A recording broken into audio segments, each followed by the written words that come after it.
Close your eyes if you want to. You do not have to keep them open for any of this. Tonight we are going to walk through the entire history of the Avatar world. From the very first moment a human being bent an element, all the way through to the last image of Korra standing at the edge of a spirit portal, looking out at a world she helped rebuild from the inside out. We are going to go slowly. We are going to let the details breathe. And by the time we are done, you will understand not just what happened in this world, but why it happened, and what the weight of 10,000 years of history actually feels like when it accumulates in the body of a single person born into an impossible legacy. But before the Avatar existed, before there was an Avatar cycle or a Fire Nation or a Ba Sing Se or an Air Temple or a war, there was something else. Something older and stranger and quieter than any of those things. And understanding it is the only way to understand everything that comes after. The world was not always the world we know. In the earliest days of the Avatar universe, the boundary between the physical world and the spirit world was not a boundary at all. It was a membrane, thin and permeable, and spirits moved through it freely in both directions. Humans and spirits did not live separately. They shared the same landscape. They crossed paths in the same forests, on the same plains, beside the same rivers. This was not a golden age exactly. It was complicated and dangerous and often violent. Because spirits are not human and do not think in human terms, and humans in those days were not equipped to navigate a world populated by beings that operated on entirely different rules. The spirits that crossed from the spirit world into the physical world were old. Some of them were ancient beyond any meaningful measure. They had personalities and motivations and power that dwarfed anything a human being could summon. Some of them were benevolent in the way that nature is sometimes benevolent, indifferent but not actively hostile. Others were dangerous in ways that humans could not predict or prepare for. And so humans found a solution. Not a perfect one, not an elegant one, but a workable one. They built their civilizations on the backs of lion turtles. Think about that for a moment. A lion turtle is not a metaphor. It is not a fantasy convenience. It is a creature with the body of a colossal turtle and the head and claws and tail of a lion, a being so enormous that entire forests grow on its shell, complete with their own ecosystems. A full-grown lion turtle is so large that humans built cities on its back, real cities, with streets and houses and markets and social hierarchies, and all the messy machinery of human civilization stacked on top of a living creature that has been alive for longer than any nation has existed. The lion turtles were the oldest sentient beings in the physical world, solitary by nature, each one associated with one of the four elements, and each one marked with the symbol of its element carved into its forehead, like an ancient sigil pressed into stone. These lion turtles were not passive structures. They were alive and aware and deliberate in their relationship with the humans who lived on them. When a human needed to venture beyond the safety of the lion turtle's back, into the spirit wilds that existed in the world below and around and between the great creatures, the lion turtle would grant that person the ability to bend the element it was associated with. Fire from the fire lion turtle, air from the air lion turtle, water from the water lion turtle, earth from the earth lion turtle. This was how bending began. Not from training, not from discipline, not from years of practice. It was a gift given temporarily, a power lent for the duration of a journey into dangerous territory, and then returned. The human beings of this era could not hold on to bending. They received it for specific purposes and gave it back. This is important. The concept of bending as a permanent, innate human ability, the idea that you are born an earthbender or a waterbender and you are that thing for your entire life, that was not how it started. The lion turtles were the original benders, and humans were borrowers. What the spirit world was doing during all of this is something the Avatar universe treats with appropriate mystery. The spirit world is not a place that follows physical logic. It is a realm of feeling and memory and metaphysical weight, where the most powerful forces are not physical strength but emotion and intention and the accumulated spiritual mass of things that happened long ago. Two spirits in particular dwelled in this realm with a significance that dwarfed everything else. Their names were Rava and Vatu. Rava was the spirit of light and peace. She was enormous, even by spirit standards, a white and shimmering presence with the quality of something that has always existed and will always exist regardless of what happens to the world around it. Vatu was the spirit of darkness and chaos. Her counterpart, equally vast, equally ancient, the opposing current in the same deep river. And the thing about Rava and Vatu, the thing that the Avatar world understands at a cosmological level, is that they could not exist without each other. Light requires darkness to be meaningful. Peace requires the memory of chaos to understand what it is holding together. The two spirits were in eternal opposition, not because one was good and one was evil in any simple sense, but because that is the nature of the universe they inhabited. Balance is not the absence of opposition. It is what happens when opposing forces hold each other in check across a very long time. Every 10,000 years, when the planets aligned and the spiritual energy of the physical world reached a peak, something called harmonic convergence would occur. The spirit portals at the north and south poles of the world would merge. The boundary between the physical and spirit worlds would thin almost to nothing, and Rava and Vatu would do battle once again to determine which force would shape the next 10,000 years. This was the rhythm of the universe. It had happened before, it would happen again. The last time it had happened before the events of the Avatar story, Vatu had won. And in the aftermath of that victory, something terrible occurred. The boundary between the physical and spirit worlds fractured. Spirits flooded into the physical world in numbers that had not existed before, dangerous and uncontrolled. And the humans who had been living on the lion turtles were no longer safe. The spirit wilds became impassable. The old relationship between humans and spirits, complicated as it was, had been manageable. Now it was not. This is the world into which Juan was born. A world already in crisis, already carrying the weight of a spiritual catastrophe that predated him by generations. A world where humans huddled on the backs of enormous creatures and called it civilization because they had no other word for what they were doing. A world where the distance between what was and what could be was as vast and dark as the sky between stars. The lion turtle cities each had their own character, their own social structures, their own way of organizing power. The Fire Lion Turtle City, where Juan was born, was no different. And in that city, as in most cities across human history, some people had more than others, and the people who had more were not always the people who had earned it. Juan grew up with very little. He was poor in the specific way that people are poor when the system around them has decided that their poverty is natural and correct and not worth examining too closely. He stole food to survive, not because he had no sense of right and wrong, but because the alternative was going hungry in a city that had plenty, and that calculus does not feel like a moral failure when you are the one going hungry. He was clever and quick and resourceful, the kind of person that circumstances manufacture when they refuse to offer anything easier. And he was about to do something that would set in motion 10,000 years of consequences.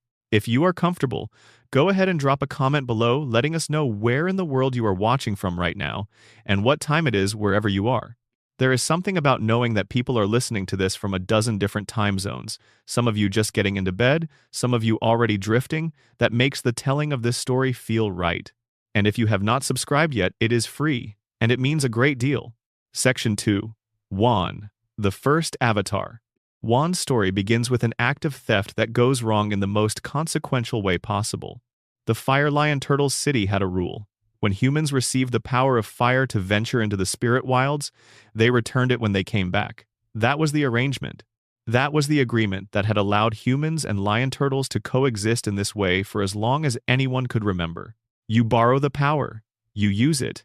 You give it back. The power does not belong to you. It belongs to the lion turtle and to the element itself, and you are only ever its temporary keeper. Juan kept the fire. He brought it back into the city, into the human world, into the streets and the social hierarchies, and the conflicts between the wealthy and the poor. And he used it in ways the Fire Lion Turtle had never intended. He had good reasons. He wanted to help people who had less than he did. He wanted to correct an imbalance that he could see clearly and that the city's rulers showed no interest in correcting. His intentions were not small or selfish, but intentions do not determine consequences.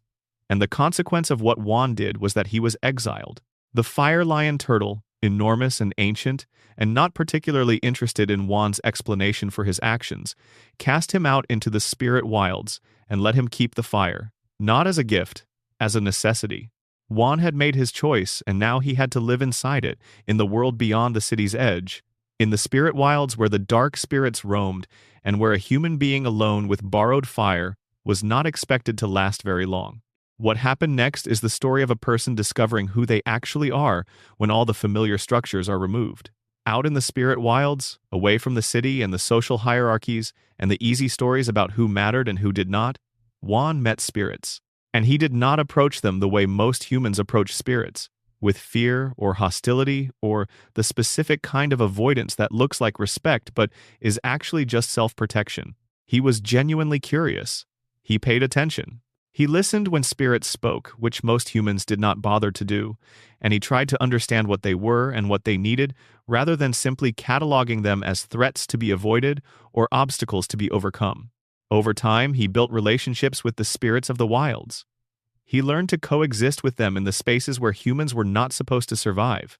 He practiced with the fire that had been his since exile, not just as a weapon or a tool, but as something to understand from the inside. Something to learn the way you learn a language, through immersion and repetition and the slow accumulation of fluency.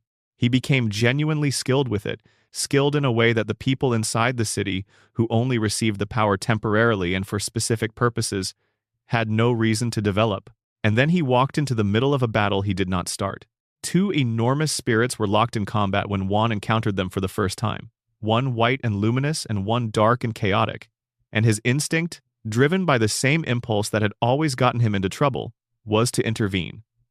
He separated them. He stepped between two of the oldest and most powerful beings in the universe and said, in effect, stop. The dark spirit was Vatu. He told Juan that he was the one being unjustly imprisoned by the light spirit, that the battle was oppression, that Rava was the aggressor and he was the victim. And Juan, who had grown up watching the powerful justify their power by claiming it was natural and necessary, believed him. He helped Vatu escape. This was the first great mistake of the Avatar's story, and it happened before the Avatar existed. It is worth sitting with that for a moment. The entire 10,000-year history of the Avatar cycle, the wars and the peace and the reincarnations and the sacrifices, all of it flows from a moment of misplaced compassion in a young man who was trying to do the right thing with incomplete information. Juan was not stupid or malicious. He was deceived, and the deception worked because Vatu understood exactly which story Juan was most likely to believe. Rava found Juan afterward. She was not gentle about it. She explained what he had done and what the consequences would be. That Vatu loose in the world was a catastrophe whose scale Juan did not yet have the perspective to measure. And she told him that if he wanted to correct what he had caused, it would require more than good intentions. It would require everything. What followed was a journey across the world, a journey that Juan undertook not because he was destined to or because anyone told him he had to, but because he had caused a problem and he felt the weight of it and he could not put it down. He had to find the other lion turtles. He had to receive their elements, master each one, and bring enough power to bear against Vatu to matter when harmonic convergence came and the two spirits met again. The journey took years. Juan traveled with Rava in an arrangement that was as uncomfortable as it was necessary. Rava was enormous and ancient and had no particular reason to be patient with a young human who had just committed the worst mistake of the millennium. But she agreed to carry one element for Juan at a time, swapping between them as he needed, while he traveled from lion turtle to lion turtle and learned. He learned airbending from the air lion turtle. He learned waterbending from the water lion turtle. He learned earthbending from the earth lion turtle. He trained and practiced with each element in the same way he had trained with fire, which is to say with genuine dedication and the specific intensity of a person who understands that the stakes are real. During this time, Juan also began to understand what the world had looked like before Vatu's escape. The spirit wilds were becoming more dangerous. Dark spirits were proliferating. The humans on their lion turtles were more afraid. The delicate and imperfect coexistence that had characterized the world before was fracturing at the edges, and the fracture lines ran in all directions. The harmonic convergence, when it came, arrived with the full weight of 10,000 years of accumulated spiritual energy pressing against a single moment. Juan was there, Rava was there, Vatu was there, and the world held its breath. What Juan did at harmonic convergence was simple in its description and staggering in its implications. He touched the spirit portals as they merged, using the amplified spiritual energy of the convergence itself to permanently bond his spirit with Rava's. Not temporarily, not for the duration of a journey or a battle, but permanently. The two spirits became one. Rava's vast ancient light fused into the body of a young man from a fire lion turtle city who had stolen fire and been exiled and walked across the world trying to fix what he had broken. He became the first avatar. He used the combined power of all four elements and Rava's own formidable spiritual mass to push Vatu back, to seal the darkness inside the Tree of Time at the center of the spirit world, and to close the spirit portals that Vatu had used as leverage. The world was not saved in the way that heroic stories usually describe saving. It was stabilized. The catastrophe was contained. The long, slow work of balance could begin.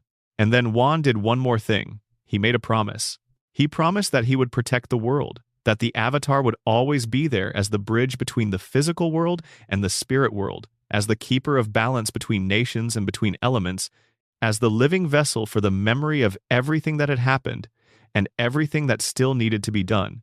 It was an enormous promise to make. Juan was one person. He was mortal. He was going to die eventually, the way all humans die. And when he did, the promise would need someone else to carry it. Rava solved this.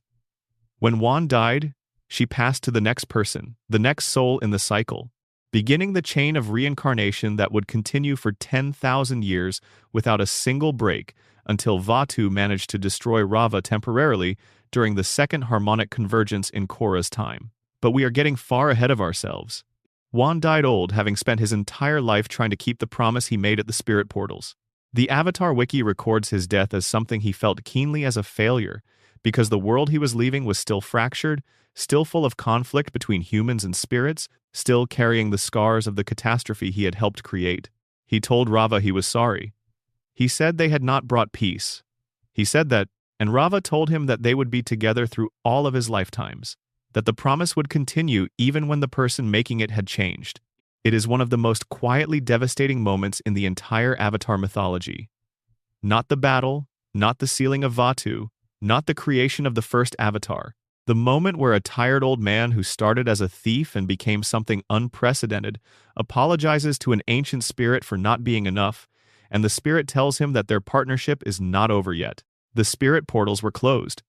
The boundary between the physical and spirit worlds was sealed, and the Avatar cycle began.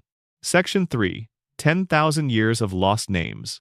Between the death of Juan and the birth of Kyoshi, 10,000 years passed. Think about that as a unit of time. 10,000 years is longer than recorded human history. It is longer than the oldest continuous civilizations on Earth. It encompasses the rise and fall of empires and languages and entire ways of understanding the world. And in the Avatar universe, those 10,000 years produced an unbroken chain of avatars, one after another, each one inheriting Rava's spirit and the accumulated memories of every previous life, each one tasked with maintaining the balance that Juan had established at such extraordinary cost. We know almost nothing about most of them. This is not an accident or an oversight. It is a deliberate feature of the Avatar mythology that the vast majority of the avatars who lived and died in those 10,000 years are lost to history, their names unremembered, their deeds unrecorded or forgotten, their personalities known only to the Avatar, who carries all of them as a kind of internal ancestry. The past lives of the Avatar are there, accessible through meditation and through the Avatar state, but they are not a public record. They are a private inheritance. The world that these avatars shaped does not generally know the names of the people who shaped it, which is true of history generally, the way that the forces which define an era are rarely the ones that get monuments. What we know is the broad shape of what those 10,000 years produced. The lion turtle cities gradually gave way to settled civilizations as humans became more confident in their ability to live on the ground rather than on the backs of enormous creatures. Juan had inspired something when he ventured into the spirit wilds and survived, when he built relationships with spirits rather than simply fearing them, when he demonstrated that a human being could navigate the physical world without the constant protection of a lion turtle. Other humans followed. The four nations did not emerge fully formed. They grew slowly, over many generations, through the same messy processes by which all human civilizations grow, through migration and conflict and the gradual development of shared identity around shared geography and shared element. Waterbenders settled near coasts and poles. Earthbenders carved their territory out of the vast continental interior. Firebenders claimed volcanic islands and mineral-rich lands. Airbenders, who, by the nature of their element, were always the most mobile, established temples at the four corners of the world, at the high points of the earth, where the wind was strongest and the connection to the air felt most natural. The sky bison, those enormous gentle flying creatures, were the original airbenders. This is not a metaphor. The first human airbenders learned to bend by watching and imitating sky bison, the same way the first waterbenders learned by watching the push and pull of the moon on the tides, and the first earthbenders learned by watching badger moles navigate the underground with perfect sensitivity.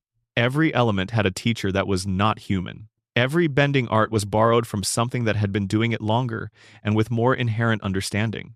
The air nomads developed around this foundation. Their culture grew from the qualities of air itself, from motion and impermanence, and the specific kind of freedom that comes from never being attached to any particular place.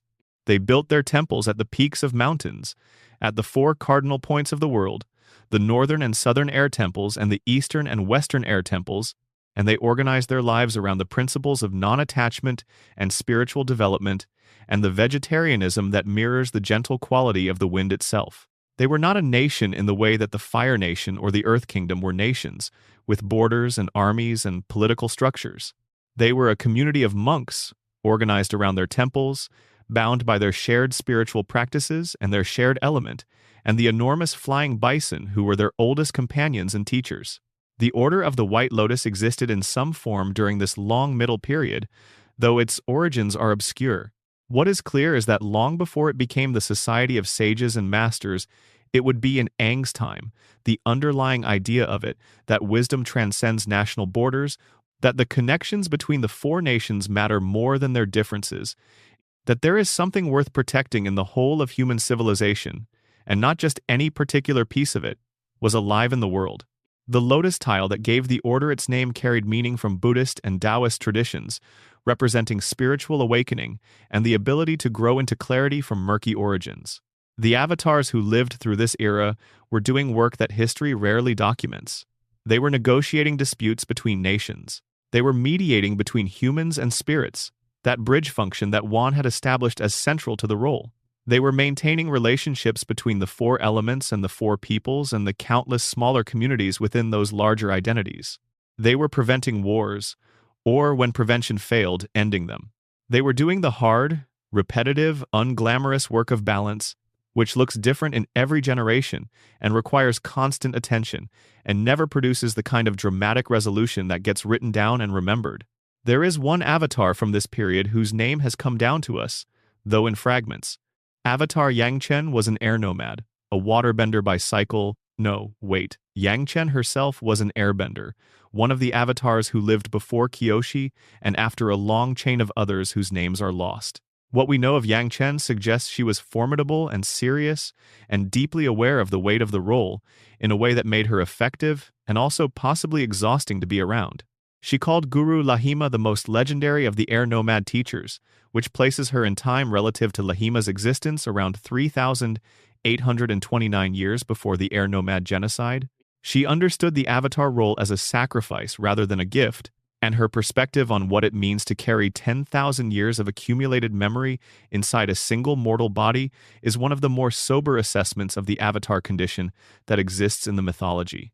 Lahima himself is worth pausing on, because his story echoes through the entire history of the air nomads and surfaces unexpectedly 10,000 years later in one of Korra's most challenging adversaries. He was a guru, a philosopher and teacher at the Northern Air Temple, and he is most famous for something that had not happened to an airbender in all the years before him and would not happen again for 4,000 years after. He unlocked the secret of weightlessness. He learned to fly without a glider, without any external mechanism, purely through the application of airbending principles to the question of what it means to be truly untethered from the earth. The air nomad philosophy of non-attachment, taken to its absolute extreme, becomes literally the ability to let go of gravity. Lahima spent the last 40 years of his life without ever touching the ground. That detail carries a kind of quietness that is hard to fully articulate.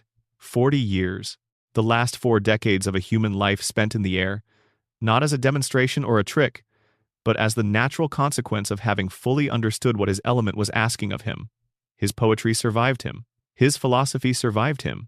And the longing to understand what he understood, the longing to let go of every earthly tether and become wind, survived in people who came long after, including at least one person who would use that longing for purposes that Lahima himself would probably have found deeply troubling.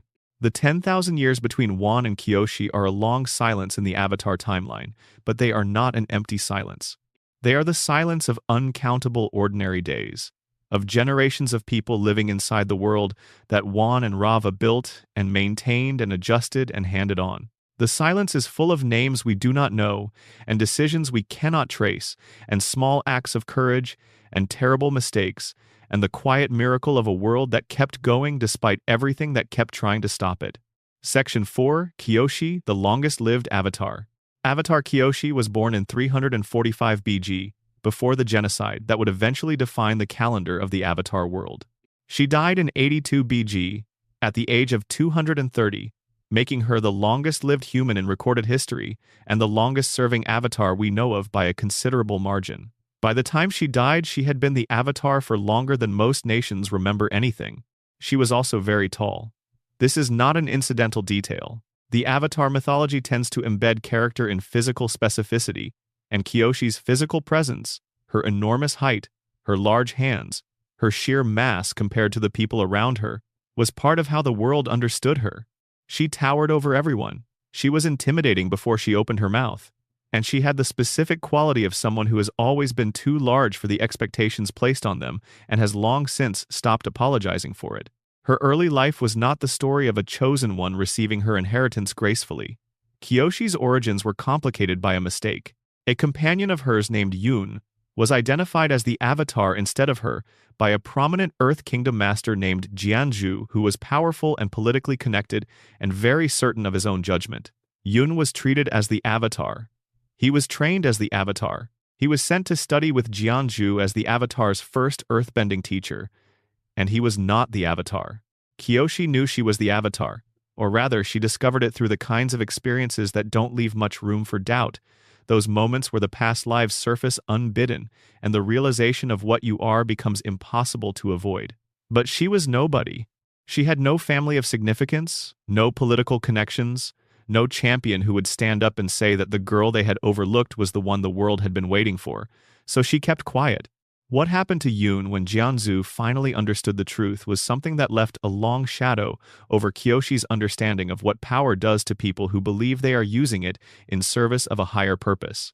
Jianzhu, desperate to correct his mistake and to secure the Avatar who he had invested so much in training and controlling, became dangerous. The methods he used to try to find Kyoshi and bring her into his sphere of influence were not gentle. They were the methods of someone who had convinced himself that the ends justified whatever means were necessary. Kyoshi survived. She confronted Jianzhu. She revealed herself to the world as the Avatar, not because it was convenient or comfortable, but because the alternative was allowing someone who had shown exactly the kind of willingness to harm people that the Avatar exists to prevent, to continue operating unchecked. She stepped forward, and the world met Avatar Kyoshi. The world did not always like what it met. Kyoshi was an earthbender Avatar, and her approach to the Avatar's role had the quality of earthbending itself, solid and immovable, and not particularly interested in working around obstacles when working through them was available. She was direct in a way that could be experienced as cold. She did not spend much time worrying about whether the people she was addressing were comfortable. She worried about whether what needed to be done was getting done. During her life, the Earth Kingdom was governed in ways that generated widespread resentment. The 46th Earth King's rule was unpopular across large sections of the continent, and a warlord named Qin understood this and exploited it with genuine effectiveness. Qin the Conqueror, as history recorded him, launched a campaign that systematically brought most of the Earth Kingdom under his control through a combination of military force and the specific political talent of making people who resented the current order feel like he was offering them something better. He was successful. Spectacularly successful, in the way that certain ambitious people are successful when the conditions of their moment align with their particular skills. By the time he reached Avatar Kyoshi's peninsula in 270 BG, Qin controlled virtually every piece of the Earth Kingdom, except Ba Sing Se and a small stretch of southern coastline where Kyoshi had grown up. He arrived at the edge of the peninsula with his army and demanded surrender. What happened next was not straightforward. Kyoshi entered the Avatar state, which is not a gentle thing. The Avatar state is the full weight of every previous Avatar's power and knowledge channeled through one body, and using it is not like pressing a button. It is more like becoming a conduit for 10,000 years of accumulated intent, and what came through Kyoshi in that moment was not mercy. She used earthbending, lava bending, and airbending simultaneously to physically separate her peninsula from the mainland. She tore a piece of the Earth Kingdom away from itself and pushed it into the ocean, creating Kyoshi Island, which exists in the Avatar world as a permanent geographical monument to what happens when you threaten someone with that much patience and that much power. Chin fell when the ground beneath him became a cliff over open water. He refused to move. His stubbornness, the quality that had driven his success, became the cause of his end. The ledge gave way. He fell?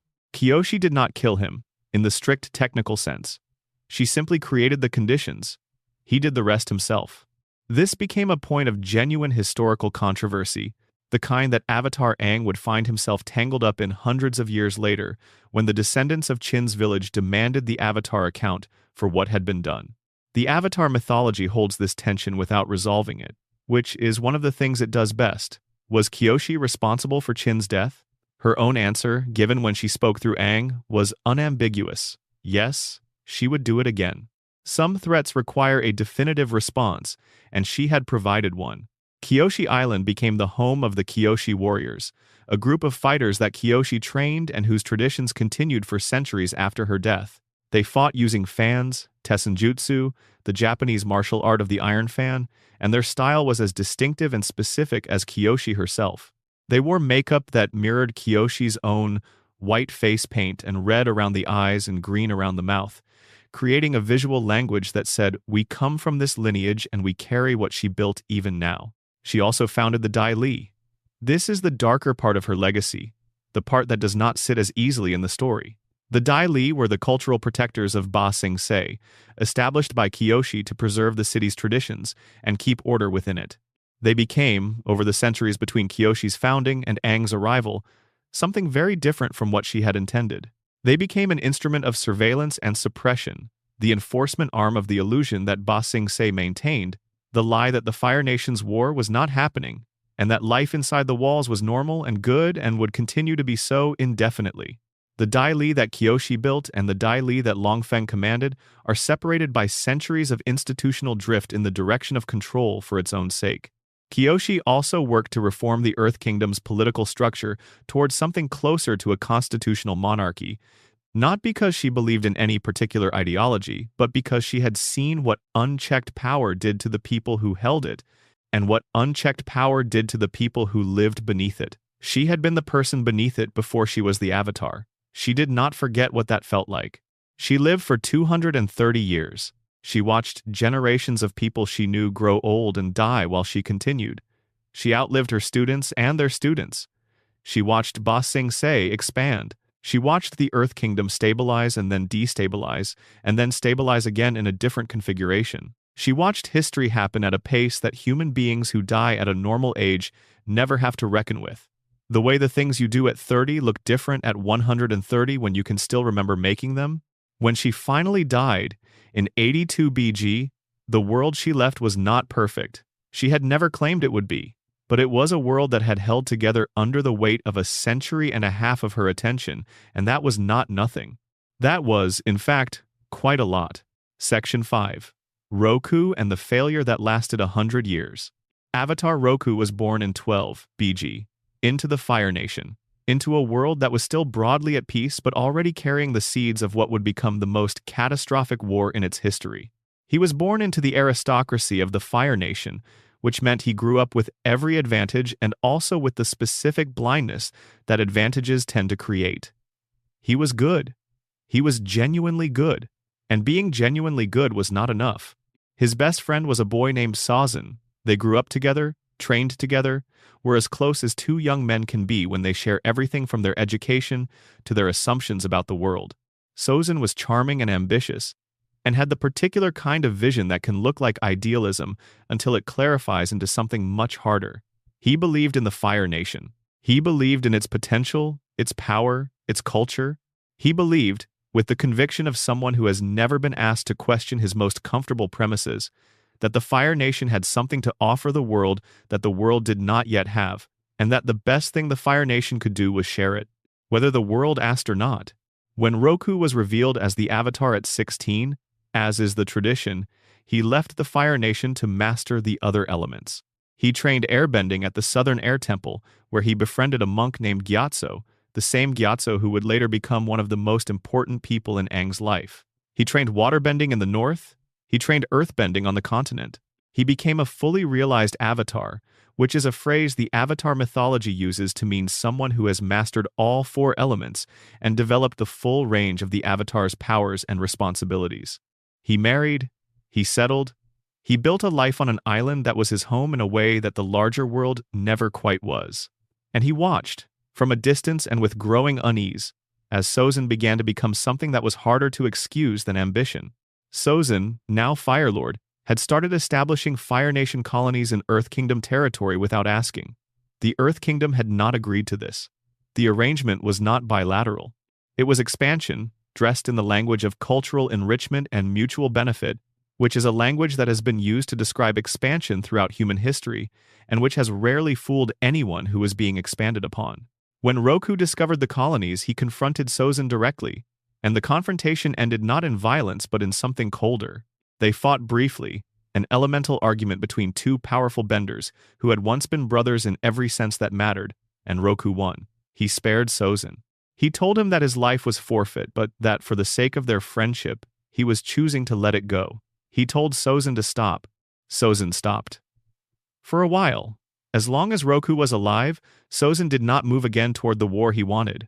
The Avatar was a constraint, a real one, and Sozin was too pragmatic not to recognize that Roku could stop him. And then the volcano came. Roku's island erupted 12 years before the Air Nomad genocide, in what the Avatar Wiki records as 12 BG. The eruption was visible from 100 miles away, the kind of geological event that reshapes coastlines and erases everything in its path. Roku fought it. He used all four elements to try to hold back the lava, to protect the island, to save the people on it. He was doing what he had always done, which was everything he could with everything he had. Sozin found him there. He came with his forces and, for a brief moment, he helped. The two old friends fought the volcano together, side by side, the way they might have done when they were young and the world seemed like a place where your best friend would always be on the same side as you. And then, Sozin left. He turned and flew away, leaving Roku alone in the ash and the poisonous gases. In the catastrophe he could no longer fight alone. Roku died. He died in the eruption. He died with volcanic gas in his lungs and ash in his eyes on an island that had been his home, abandoned by the person he had trusted more than almost anyone. 12 years later, Sozin's comet arrived. The comet is named after Sozin because he was the Fire Lord when it first appeared in recorded history, and because he used its power to do what he had been planning since Roku's death. The comet amplified firebending to a degree that is almost impossible to express in ordinary terms. It made firebenders capable of things that would be superhuman even by Avatar standards. Sozin understood exactly what that amplification meant for his plans. He had been waiting for it. The Air Nomads were the next Avatar's people. Sozin knew the Avatar reincarnated in the cycle through the four nations, and after a Fire Nation Avatar came an Air Nomad. He knew the new Avatar was out there, somewhere among the Air Nomads, a child or a young person who did not yet know what was coming. He ordered the destruction of all four air temples simultaneously, a coordinated assault backed by the comet's power. The Air Nomads were not a military people, they were monks. They could fight, and some of them fought with extraordinary skill, but they were not organized for war, and they were not expecting what came for them. The Air Nomad genocide, which is the event from which the calendar of the Avatar world counts its years, was the systematic and near-total elimination of an entire people and their culture, executed in a single night while a comet burned across the sky. Sozin spent the rest of his life searching for the Avatar he had not managed to kill. He died at 102, old and regretful in a way that does not amount to accountability, having written a final testament that acknowledges what he did to Roku and what he did to the world, without doing anything to repair it. The testament found Zuko, his great-great-grandson, through Iroh's hands centuries later, and the letter that seemed like it should explain everything explained almost nothing, because the why of Sozin's betrayal was not a mystery that required documentation. It was simply human, which is the most frightening thing it could be. The Air Nomads were gone. The world did not know where the Avatar was. The 100-Year War had begun. Section 6. Aang, the Boy in the Ice. Aang was 12 years old when he ran away from the Southern Air Temple. He had not run from the genocide, he ran before it, from something much smaller and more personal. Monk Gyatso, who was his guardian and his teacher and the closest thing to a father he had in the monastic structure of the air nomads, had just been told by the other monks that Aang would be sent to the Eastern Air Temple to complete his avatar training separately, away from his friends and his home. The avatar's duties had to take precedence. The connection between Aang and Gyatso was too warm, too comfortable, too much like an ordinary childhood, and the monks feared it would interfere with the solemnity of the avatar's purpose. Aang overheard this conversation. He understood what it meant, that the people who were supposed to protect him were going to take the one relationship that made his extraordinary burden bearable. He was 12. He got on his sky bison, Appa, and he flew south into a storm. The storm was violent. It drove them down into the water. Aang, in a panic, entered the avatar state for the first time without understanding what was happening to him, and the avatar state did what it does, which is channel the full force of every previous life's accumulated power through a body that was not quite ready for it. The result was that Appa and Aang were sealed inside an iceberg in the Southern Ocean, preserved by a dome of ice that Aang's avatar state generated instinctively. The avatar state kept running for 100 years. The blue light of it glowed from inside the iceberg for a century, dim and persistent, a beacon that no one thought to look for. The air nomad genocide happened without him. The 100-Year War began without him. Sozin died having never found him. His successor Azulon continued the war. Azulon's successor Ozai continued it further, deeper, with more ferocity and less of Sozin's at least complicated relationship with what he was doing. The world changed around the empty space where the Avatar should have been. When Katara and Sokka broke the iceberg open in 99 AG, 100 years and some months after it had closed, they found a boy who did not know what century it was. Aang emerged from the ice still 12 years old, in the middle of an era that had been shaped by his absence, surrounded by a world that had suffered for 100 years, partly because he had not been there to prevent it. The guilt of this is something the show handles with unusual care. Aang does not fully reckon with it immediately, because 12-year-olds do not fully reckon with anything immediately, but it surfaces throughout the series in his nightmares and his silences, and the specific way he flinches when the weight of the air nomad genocide becomes something he has to look at directly rather than hold in his peripheral vision. He found out about Gyatso at the Southern Air Temple. He flew there because it was his home and he wanted to show Katara and Sokka where he had grown up, and what he found was a temple full of skeletons and the skeleton of his teacher, who had died fighting, surrounded by the remains of the Fire Nation soldiers he had taken with him. Gyatso's death is one of the most carefully constructed moments of grief in the entire series. The show does not linger on it. It does not explain it. It shows you the skeleton and lets the silence fill up with everything it needs to carry. Aang's journey to master all four elements and stop Firelord Ozai was not supposed to take as long as it did. The original plan was straightforward in the way that plans always look straightforward before contact with reality. He would master water, earth, and fire. He would face Ozin before the comet returned. He would end the war. He would do what the Avatar is supposed to do. The plan did not survive its first major complication. Aang's earthbending instruction was supposed to come from a master in Omashu, from a man named Bumi who had been Aang's best human friend as a child, one of the last remaining connections to the world before the ice. Bumi was still alive. He was extremely old and extremely powerful, and completely unwilling to play the role Aang needed him to play, because Bumi was a creative thinker rather than a conventional teacher, and because he believed Aang needed to learn earthbending in a different way than Aang was expecting.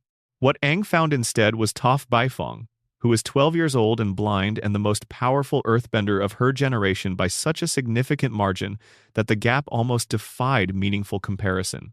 Toph had been a competitive underground earthbending fighter, Earth Rumble champion, the Blind Bandit. She had been raised by parents who had protected her so thoroughly from the world's awareness of her blindness that she had become, in the space created by that protection, absolutely formidable. She bent Earth through the vibrations she felt in its surface, through a seismic sense that turned her feet into the world's most sensitive instruments. She could feel heartbeats. She could feel the weight of a person's footstep from a significant distance. She could feel the composition of rock and metal and soil with the same clarity that sighted people see colors. She also invented metal bending during the course of the war, because she was imprisoned in a metal cage and had enough time to figure out that metal is refined earth and earth has impurities, and impurities are enough to bend. She figured it out from first principles, alone, under duress, which is either a testament to her intelligence or to the productive properties of desperation, or probably both. The team that gathered around Aang, Katara and Sokka, and Toph, and eventually Zuko, was not assembled by destiny in any simple sense. It was assembled by need and proximity, and the specific way that shared hardship creates bonds that more comfortable circumstances rarely produce. They were children doing work that the world had no right to ask of them, and they did it with the kind of commitment that only children can really manage, the commitment of people who have not yet been fully taught to lower their expectations.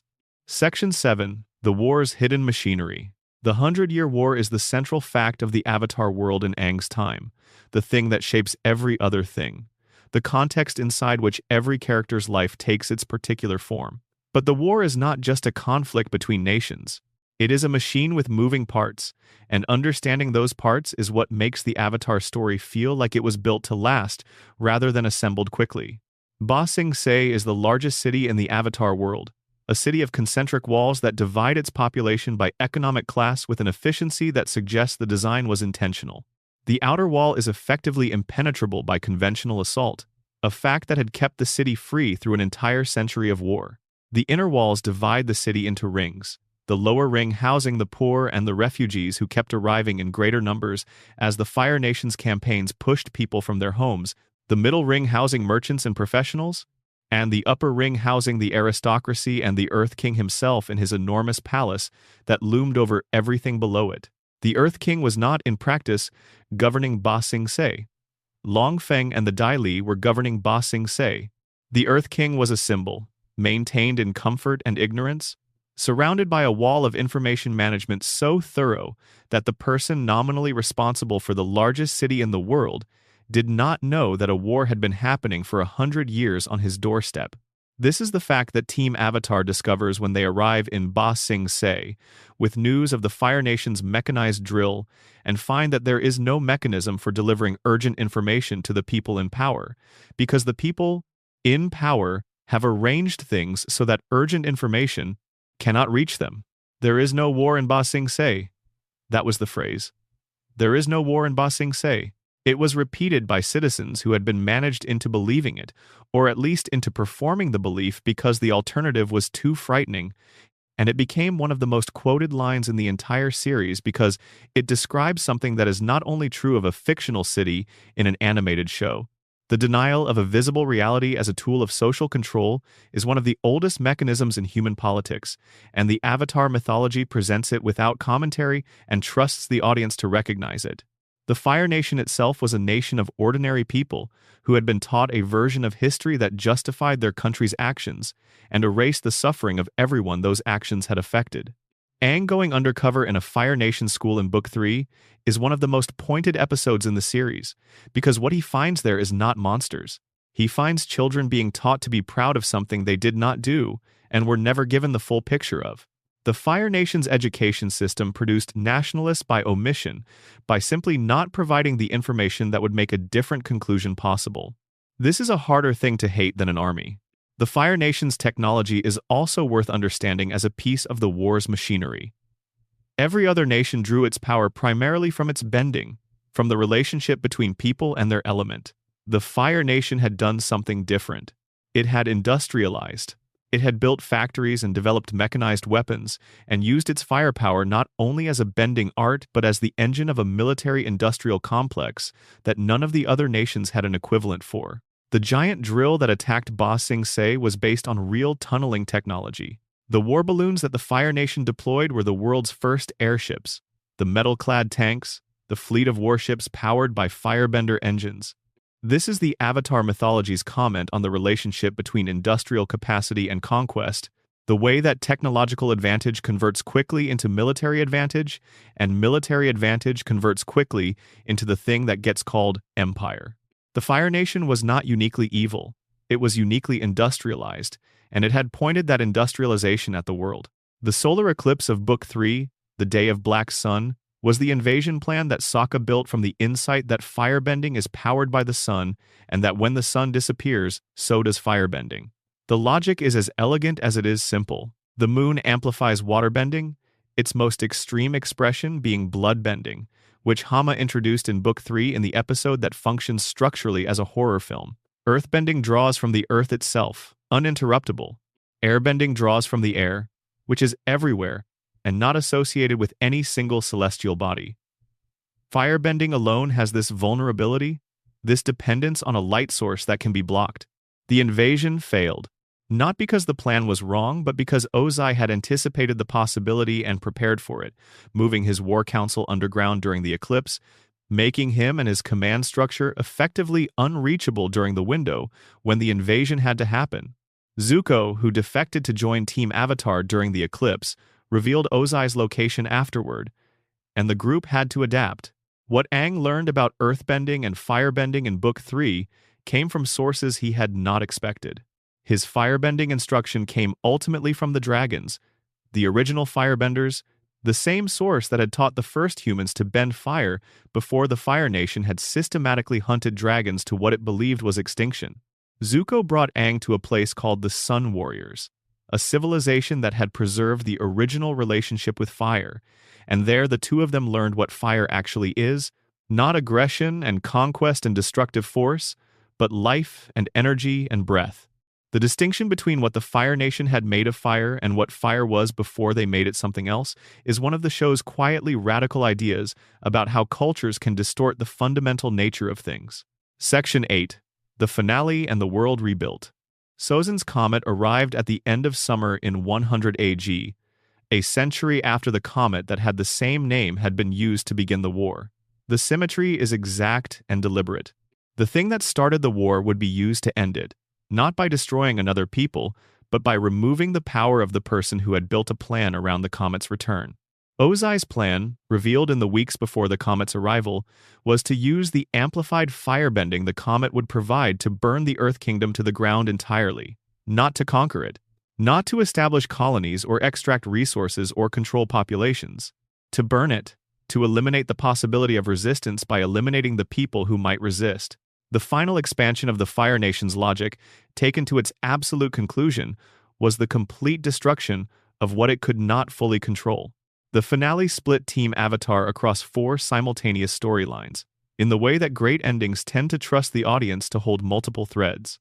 Iroh and the Order of the White Lotus retook Ba Sing Se from the Fire Nation forces, a battle that showed what a lifetime of cultivation looks like when it finally expresses itself. Old men who had spent decades seeming harmless, revealing that they had been anything but. Sokka, Toph, and Suki attacked the Fire Nation's airship fleet that was already heading toward the Earth Kingdom, carrying the means of the genocide Ozai intended. Zuko and Katara faced Azula in the final Agni Kai, the confrontation that the entire arc of Book 3 had been building toward, and Aang faced Ozai. Aang's problem was not that he was not powerful enough. In the Avatar state, empowered by the comet, he was more than powerful enough to destroy Ozai. His problem was that his air nomad training and his own fundamental nature were in direct conflict with the conclusion that the war's logic demanded. He had been raised in a culture that did not kill. He was being asked to kill someone. The two facts did not resolve into each other no matter how much time he spent with them. The lion turtle that gave him energy bending gave him the way out. Energy bending, the art of touching someone's life energy directly, is the most fundamental bending there is. Older than the 4 elements, the technique by which the lion turtles had originally given and received the power of bending. Aang used it to remove Ozai's firebending, to strip him of the power without taking his life, to end the threat without becoming the kind of avatar who decides that the ends justify any means. This was controversial among some viewers and less controversial among others. The debate around whether Aang was right to spare Ozai, whether the Avatar should have made the harder choice in a world where Ozai would continue to be dangerous, even powerless, is a debate the show invites without resolving definitively. What the show is clear about is that Aang's choice was consistent with who he was and what he had always been, and that the consistency itself has value. He did not become something else to win. He won as himself. Zuko became Fire Lord, the redeemed prince, The boy whose scar was a map of everything the Fire Nation had done to itself through the violence it did to others, became the person responsible for transforming a nation that had spent a century at war into something that could live with the world it had spent a century trying to conquer. His first act as Fire Lord was to acknowledge that the war was over. His ongoing work in the years that followed, in the comics and the lore that extended past the show's ending, was the harder work of what peace actually requires when it follows 100 years of war. Katara mastered waterbending to the level of a genuine master, not through formal instruction but through accumulation, through everything the war had asked of her and everything she had figured out under pressure. By Book 3, her power was comparable to Paku, the Northern Water Tribe master who had initially refused to teach her because she was female. Her arc through the series is a quiet argument about what mastery actually requires, and it does not require formal permission. The last image of the original series is Aang and Katara on a balcony above Ba Sing Se, the city restored and at peace, the setting sun behind them. The camera pulls back, the story exhales. And then it is over. Not forever, but for now. Section 9. Korra's World. 70 years later, 70 years separate the end of Aang's story and the beginning of Korra's, and those 70 years transform the Avatar world more completely than any comparable period since the founding of the Four Nations. Aang died in 153 AG, at the physical age of 66, though chronologically he was more than 160 years old. The harmonic convergence of Wan's time had sealed the spirit portals and separated the physical and spirit worlds, and the Avatar had served for 10,000 years as the bridge between them. The bridge had to be maintained by someone. Aang maintained it. When he died, the world he left was not the world he had found, and the difference was mostly good, and some of it was complicated. Republic City was the most visible legacy. Built on land that was formerly a Fire Nation colony in Earth Kingdom territory, Republic City was Zuko and Aang's attempt to create something the Avatar world had never had before, a place explicitly for people of all nations, a unified city that belonged to no one element and all of them at once. It was named the United Republic of Nations, governed by a council in which each nation had representation. It had skyscrapers and pro-bending and radio broadcasts and automobiles powered by Asami Sato's company, and all the noise and density and inequality of a genuinely modern city. It looked like progress. It contained all of progress's contradictions. Korra was born in the Southern Water Tribe in 153 AG, the same year Aang died, as the Avatar cycle works. She was not born into ignorance of what she was. She demonstrated all four elements before she was 4 years old, which is not supposed to be possible. The Avatar is usually identified through specific tests and confirmed at a certain age. Korra skipped the confirmation and went directly to demonstration. She was bending at an age when most children are still figuring out how to walk without falling. She was also immediately and constantly herself, which made her exceptional and occasionally exhausting to the people responsible for her training. Korra's childhood was spent in the care of the Order of the White Lotus, who established a compound in the Southern Water Tribe specifically for her protection.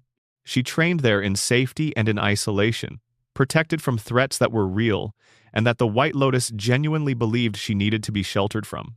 The cost of that protection was that she grew up behind walls, knowing she was the Avatar but not knowing the world she was supposed to protect. Her airbending was the last element she learned, which is spiritually significant. Airbending requires the quality of non-attachment, the willingness to yield, the ability to move through rather than against. And Korra was not naturally oriented toward any of those things. She was a fighter. She met resistance with resistance. She was physically powerful and emotionally intense, and the air nomad philosophy of empty, formless, flowing felt to her like being asked to become someone she was not. Tenzin, Aang's son and the last airbending master, was her teacher and her most consistent source of the specific frustration that comes from being asked to learn something that directly contradicts your natural tendencies. Republic City was where she went to learn airbending from Tenzin, and Republic City was not what she expected.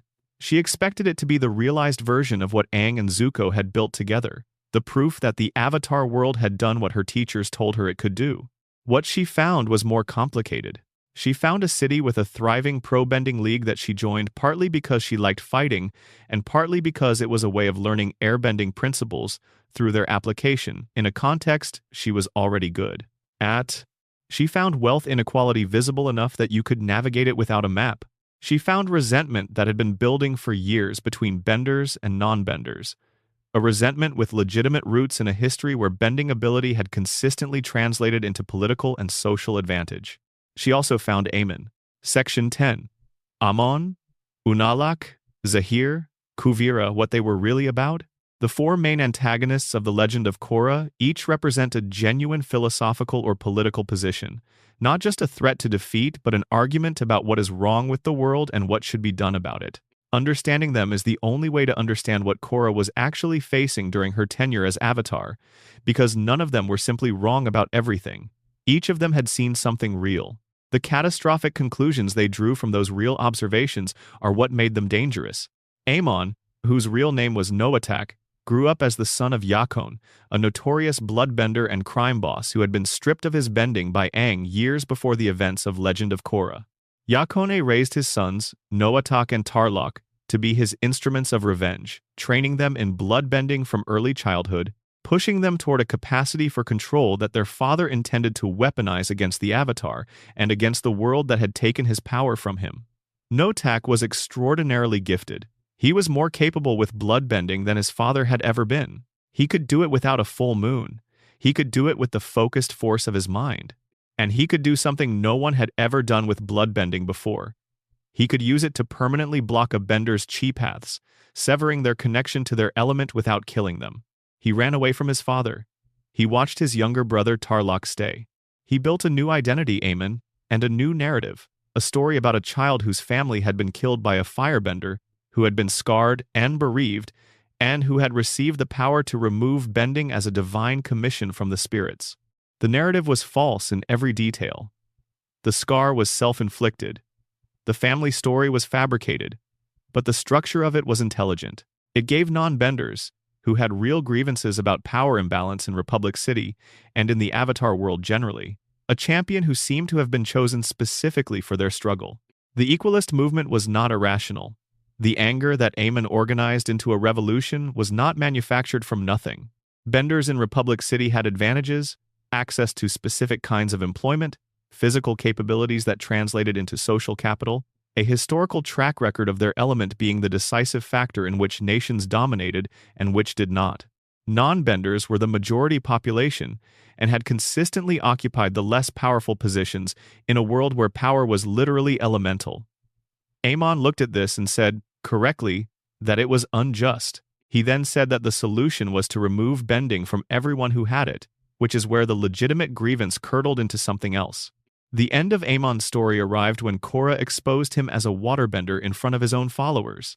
He had built his entire movement on the premise that he was a non-bender who had received divine power, that the spirits themselves had commissioned his revolution. When the truth emerged, when he was knocked from a window into the bay and instinctively used waterbending to save himself, the foundations of the movement he had built collapsed. His followers saw the fraud. His brother Tarlok, imprisoned by the Equalists, chose the ending that he chose, in a boat on the water, understanding that the thing they had both been shaped into by their father was something neither of them could fully escape. Unalak was the second season's antagonist and the least sympathetically constructed of the four, a deliberate choice by the show because his argument was the weakest and his methods the most direct. He was Korra's uncle, the chief of the Northern Water Tribe, a man with genuine spiritual expertise and genuine understanding of the spirit world, who had decided that the correct thing to do with that expertise was to use it to merge with Vatu during the second harmonic convergence and become the Dark Avatar. He manipulated Korra into opening both spirit portals. He convinced her that the spirit's anger toward humans was the result of human neglect and that reconnecting the physical and spirit worlds would heal that rift. Some of that was true. His solution, merging with Vatu and using the combined power of the Dark Avatar to plunge the physical world into spiritual darkness, was not. The battle during harmonic convergence cost Korra something that can never be fully recovered. Vatu, at the peak of his power, tore Rava out of Korra's body and destroyed her. Rava could be reborn. She could not be permanently destroyed any more than light can be permanently extinguished in a universe that contains the concept of light, but the destruction was real, and its consequence was the severing of Korra's connection to every avatar who had come before her. The chain of memory and accumulated wisdom that had run unbroken from Wan through Aang, that was gone. Korra started over. A new avatar cycle began with Rava's rebirth and their reunification, one that had no past lives to draw on. Zahir was the third season's antagonist, and the one who made Korra physically understand what it means to be Avatar in a world that does not always want the Avatar to exist. He was a philosophical anarchist who had built his worldview around a genuine reading of airbending philosophy and Guru Lahima's teachings on freedom and non-attachment. He believed that the natural order of things was chaos and freedom, that governments and nations and the Avatar cycle itself were structures of control that prevented human beings from living authentically in that natural order. He was articulate about this. He had thought it through.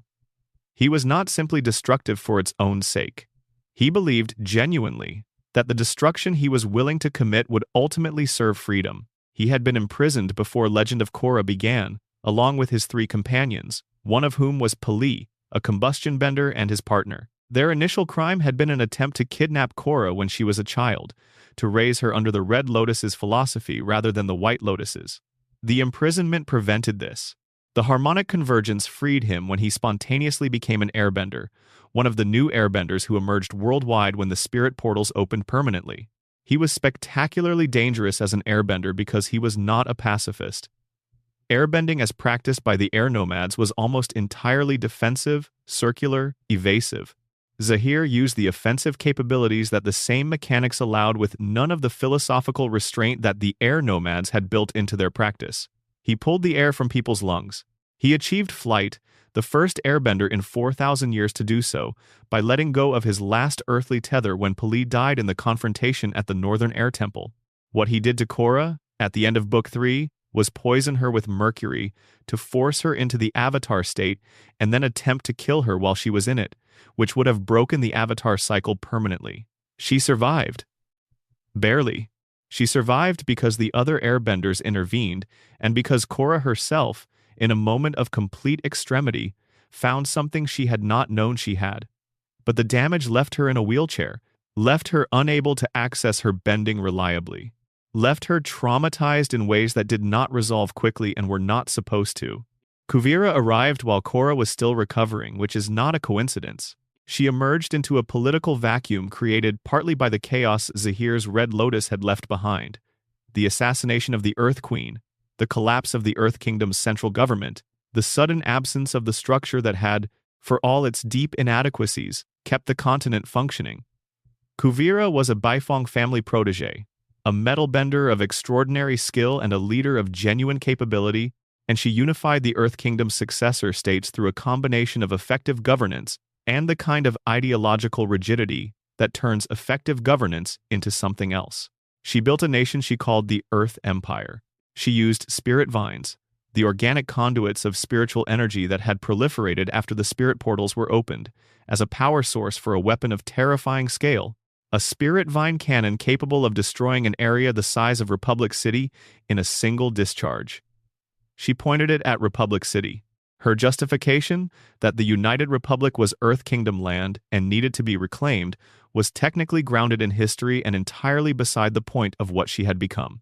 The parallel the show draws between Kuvira and a certain kind of nationalist leader who rises from genuine popular need and becomes a totalitarian is not subtle. It is not supposed to be. Kuvira internment camps. Kuvira propaganda. Kuvira's insistence that her methods were necessitated by the circumstances she was operating in, a justification that every authoritarian in history has also offered. The show does not let her be simply evil. It lets her be, in some ways, the most understandable villain Korra faced, because her rise made sense given the world she was rising in, and that is the more frightening version of the story. Section 11. Harmonic convergence returns, and the world opens. The second harmonic convergence in the Avatar timeline, the one that occurred in 171 AG during Korra's second year as Avatar, was not just a repetition of the first, it was a transformation. When Wan closed the spirit portals 10,000 years earlier, he was making a decision about what kind of world humans could safely live in, given the spiritual catastrophe that Vatu's earlier victory had produced. The separation of the physical and spirit worlds was a protective measure, a way of giving humans a space to develop without the constant, overwhelming presence of beings they did not have the capacity to coexist with yet. 10,000 years had passed. The world had changed. Korra made the decision that Wan had made in reverse. After defeating the merged spirit of Unalaq and Vatu, after watching Rava die and be reborn, and feeling the loss of every past life settle into her as a permanent absence that nothing would fully fill, Korra stood at the merged spirit portals and chose to leave them open. The separation was over. The worlds would be one. What this actually meant for the physical world was something that unfolded over the following years in ways that were fascinating and occasionally alarming. Spirits appeared in Republic City. They set up residence in the urban fabric of a modern metropolis and became, over time, a feature of the city's daily life in ways that required adjustment and sometimes caused significant inconvenience. A spirit wilds grew in the center of the city. Enormous spirit vines spread through the urban landscape and could not be easily removed without causing the kind of spiritual disruption that created worse problems than the vines themselves. The more significant consequence, the one that reshaped the Avatar world more fundamentally than anything since the air nomad genocide, was what the harmonic convergence's energy did to people who were born without bending. New airbenders began emerging, spontaneously, worldwide. Non-benders who had never had any element suddenly found themselves surrounded by wind they had generated. The Air Nation, which had been reduced to Tenzin's family and 4 direct air nomad descendants with bending ability, suddenly had dozens and then hundreds of new members, people from every nation who had woken up that morning as non-benders and gone to sleep as airbenders. This was not cosmetically similar to a rebirth of the air nomads. It was literally the rebirth of the air nomads, or something new enough to be its own thing. Tenzin, who had spent his entire life as the last living connection to his father's culture, suddenly found himself the custodian of a nation of people who needed to learn everything from the beginning. He spent Book 3 doing exactly that, rebuilding the air nomad traditions at the Northern Air Temple, teaching people who had no inherited understanding of airbending philosophy the same principles he had struggled his whole life to convey to Korra. Zahir was one of those new airbenders. The significance of this is not incidental. The harmonic convergence that Korra survived, that she used to defeat Vatu and open the portals, also created the man who would come closest to destroying her. The opening of the world has consequences that cannot all be predicted or controlled, which is perhaps the most honest thing the Legend of Korra says about what genuine change actually costs. The spirit vine weapon that Kuvira built in Book 4 drew from the same proliferation of spirit energy that the open portals had enabled. The weapon existed because the portals were open. The weapon was pointed at Republic City because Kuvira had built an empire that needed enemies to justify itself and an arsenal to impose its will. The spirit vine energy that had been a symbol of the world's healing, of the reconnection between the physical and the spiritual, was now the mechanism of a potential atrocity. The final confrontation with Kuvira took place inside the spirit cannon itself, when the device malfunctioned during battle and threatened to destroy everything within range, regardless of what Kuvira actually intended. Korra used her spirit bending, the technique she had developed through her unique experience as an avatar who had faced Vatu directly and survived the severing of her connection to Rava, to redirect the spirit energy away from the populated areas and into a spirit portal that opened in the process. A new spirit portal opened in the center of Republic City, not at one of the poles, not in a geographical location chosen by ancient intention or celestial alignment, but in the middle of the most modern city in the Avatar world, between the skyscrapers and the radio towers and the neon signs, a glowing passage between the physical and spirit worlds growing out of the heart of urban civilization like a flower through pavement. Korra stood over Kuvira afterward and offered her something that Kuvira had not offered anyone in her path. She listened. She heard why Kuvira had become what she had become, the specific circumstances of her childhood, the abandonment she had experienced, the ways in which the structures she had built were responses to needs that had never been adequately met. She did not validate the methods, she heard the person. And Kuvira was imprisoned, and the Earth Empire dissolved, and the long work of reconstruction began again. Section 12. The end of Korra's story, and what the whole timeline means. Korra's story ends where Avatar stories tend to end, not with a complete solution but with a beginning. She leaves Republic City with Asami, traveling together to the spirit world through the new portal that had opened in the city's center, entering the place between the physical world and everything else for rest, and for the specific kind of healing that requires a landscape entirely different from the one where the damage was done. The choice to end the series with that image, two people walking into a spirit portal together towards something unknown and worth going toward, was a deliberate choice by the creators about what the Avatar story is ultimately about. It is not about solving the world's problems. It is about being willing to keep going toward the next version of yourself that the world requires.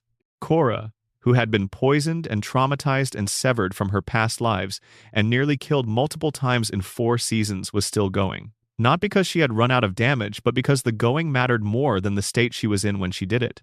The Avatar cycle that Korra begins, the new cycle that started when Rava was reborn and they reunified after Vatu's defeat, has no past lives to draw on. This is not only a loss, it is also a kind of freedom.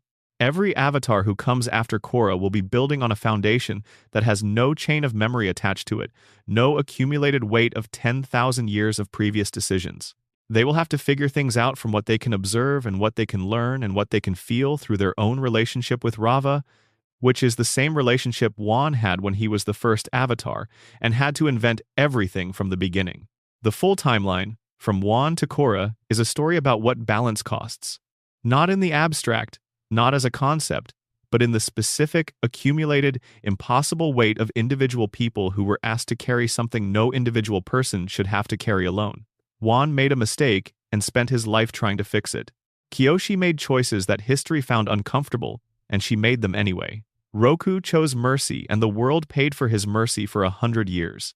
Aang woke up from 100 years of absence to find himself responsible for a genocide he could not have prevented and a war he had to end alone. Korra broke herself against 4 consecutive attempts to unmake everything the Avatar cycle had built, and then got up and walked into a spirit portal. The through line is not heroism, not in the conventional sense. The through line is continuation. The willingness to keep being the Avatar even when the Avatar is not enough. Even when the world asks for more than a single human life can possibly provide.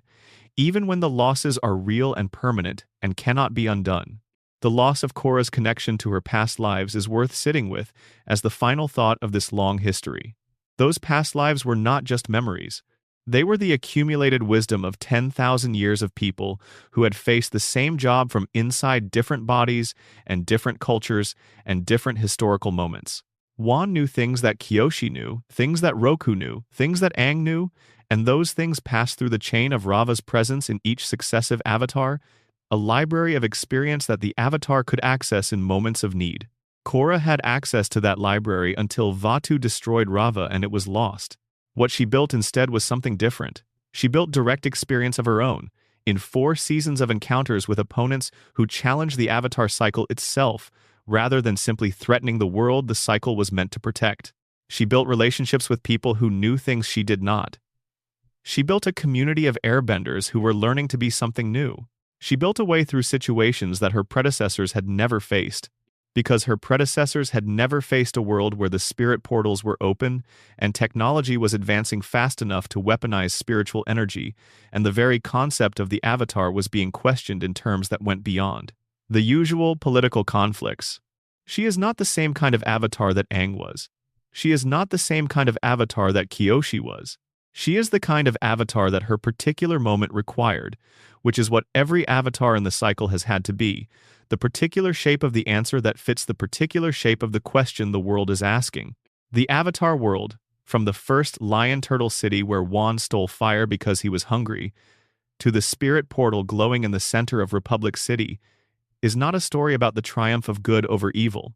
It is a story about the work, the quiet, unending, generation-spanning work of keeping the world from falling entirely apart. The work that gets handed from one person to the next through the mechanism of Rava's reincarnation, arriving in each new life without a manual, requiring everything the new person has. The calligraphy is real, the martial arts are real, the music was composed with the specific acoustic traditions of 4 different cultures. The moon tracks properly across the sky. Toph sleeps with her feet elevated because her feet are her eyes. And underneath all of those details, all of those hidden facts that make the world feel like it weighs something, is the story of people who had to be more than they had any reason to believe they could be. Wan at the spirit portals, Kyoshi on the cliff above the ocean, Roku in the ash, Aang coming out of the ice. Korra walking into the spirit portal at the end of everything she had been asked to survive. The Avatar is always just a person, and somehow, again and again, across 10,000 years, that is exactly enough. If this found you at the right time tonight, if the history of this world was the kind of company you needed for the hour between when the day ends and when sleep takes over, then thank you for letting it be that. Leave a comment somewhere in here if you want to. Tell us where you are in the world and what time it is, because there is something that matters about knowing that this is being heard across so many different midnights and mornings and quiet afternoons in so many different places. If you are not subscribed yet, it costs nothing, and it means everything for this kind of work to continue. Hit subscribe, and then close your eyes. The world will still be there in the morning, carrying everything it carries, still being held together by the kind of care that most people never see. That is all for tonight. Sleep well. Script for Bald Head Lore, Avatar Timeline. Wan to Korra. Approximate spoken length at ASMR pace. 2 hours, 10 minutes. Word count. 20,400 plus. Expansion section deeper into the 100-Year War. The 100-Year War did not look the same at year 1 as it looked at year 50 or at year 99. Wars never do. They shift in character as they age, the original purposes getting buried under the accumulated weight of decisions that were made in response to earlier decisions, until the war itself becomes a thing that perpetuates its own conditions, regardless of whether those conditions still serve anyone's original intentions. In the earliest years of the war, Sozin's campaign had the clarity of a plan. He knew what he was doing and why. He was expanding the Fire Nation's reach, consolidating his political legacy, and eliminating the Avatar before the Avatar could grow into the obstacle that Roku had been.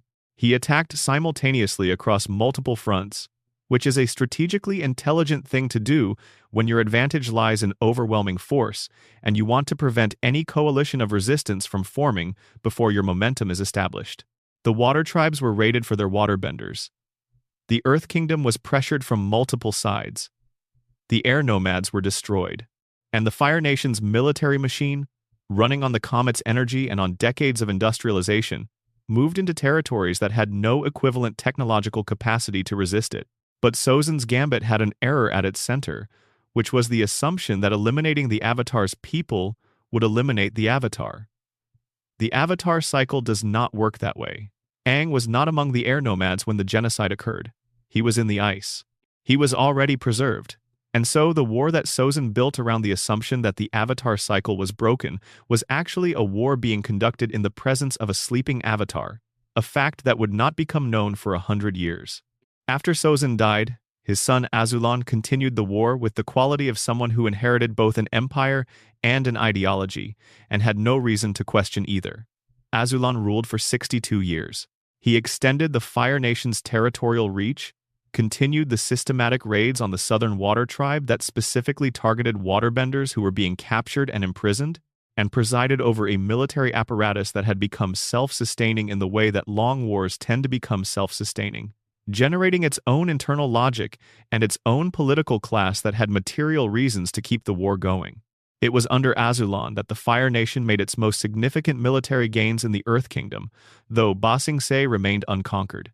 The city's walls were too strong, its earthbenders too numerous, its resources too well organized for even the Fire Nation's industrial military power to simply overwhelm. What the Fire Nation could do was contain it, pressure it, make the territory around it increasingly dangerous and increasingly empty of the civilian population that had once filled the Earth Kingdom's breadth. The refugees became a feature of the Earth Kingdom's landscape during these middle decades. People who had lived in towns and villages that the war had made uninhabitable moved toward the only place that seemed safe, and the great walled city of Ba Sing Se filled up with displaced people who arrived with nothing, and found a city that was managing the evidence of a war it officially refused to acknowledge. The lower ring of Ba Sing Se, the outermost residential zone behind the outermost inner wall, became a place of concentrated poverty and concentrated human resilience, a community built from the materials of loss. The Dai Li watched all of this. They managed it, which is a different thing from addressing it.